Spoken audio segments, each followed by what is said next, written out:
বন্ধুরা আসসালামু আলাইকুম, আশা করি সবাই ভালো আছেন। আজ চলে আসলাম ডিসকভার 125 এর সেলফের সমস্যা নিয়ে। আজ এই যে বাইকটি দেখতে পাচ্ছেন, এই বাইকটির সমস্যা হচ্ছে এই বাইকটা সেলফ এর সুইচ চাপলে সেলফ স্টার্ট নিচ্ছে না, বারবার বন্ধ হয়ে যাচ্ছে। আজ দেখব এটার সমস্যা কি। তো সর্বপ্রথম আমরা খুলে নিচ্ছি।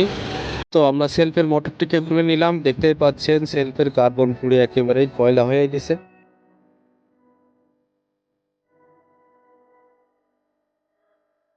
তো আমরা কার্বনটিকে খুলে নিচ্ছি।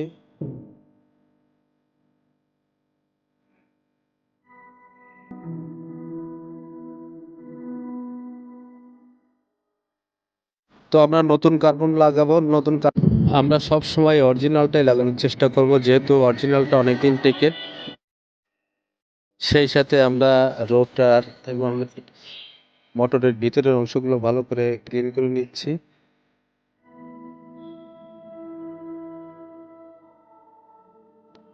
প্রত্যেকটি পার্টস আমরা সুন্দর করে ওয়াশ করে নিব, তারপর এটা আমরা ফিটিং করব।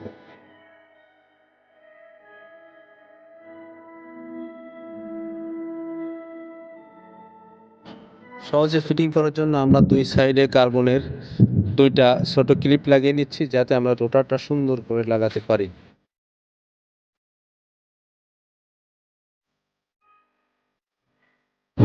অবশ্যই রোটারটি লাগানোর আগে রোটারের গোড়ায় সুন্দর করে গ্রিস লাগিয়ে দিতে হবে, অথবা কার্বন চেম্বারের ভিতরে সুন্দর করে গ্রিস করে দিতে হবে, যাতে রোটারটি ফ্রি ফ্রি থাকে।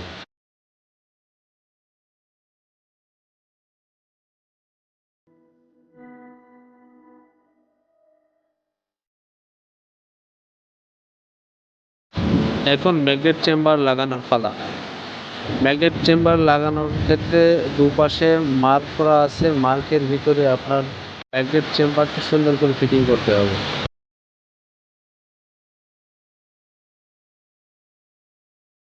এখন একেবারে পাতলা যে ওয়াশারটি আছে, এটা অবশ্যই লাগিয়ে নিতে হবে। এরপর মোটরের হেড কাভারটি লাগিয়ে নিলাম। বন্ধুরা, আপনাদের একটি কথাই বলবো, যেহেতু আমাদের চ্যানেলটি সবেমাত্র নতুন, আমাদের চ্যানেলটির পাশে থাকবেন, চ্যানেলটিকে সাবস্ক্রাইব করবেন, লাইক করবেন, কমেন্ট করবেন এবং শেয়ার অপশানে ক্লিক করে শেয়ার করে দিবেন। আপনাদের বাইক সংক্রান্ত কোনো সমস্যা থাকলে আমাদের কমেন্টে উল্লেখ করতে পারেন। আমরা আপনাদের যথাযথ সমস্যার সমাধান ফাইনালি মোটরটাকে লাগিয়ে নিলাম। এখন আমাদের সেলফের মোটরটি সম্পূর্ণভাবে প্রস্তুত। এরকম ভিডিও পেতে আমাদের চ্যানেলের সাথে থাকবেন। ধন্যবাদ।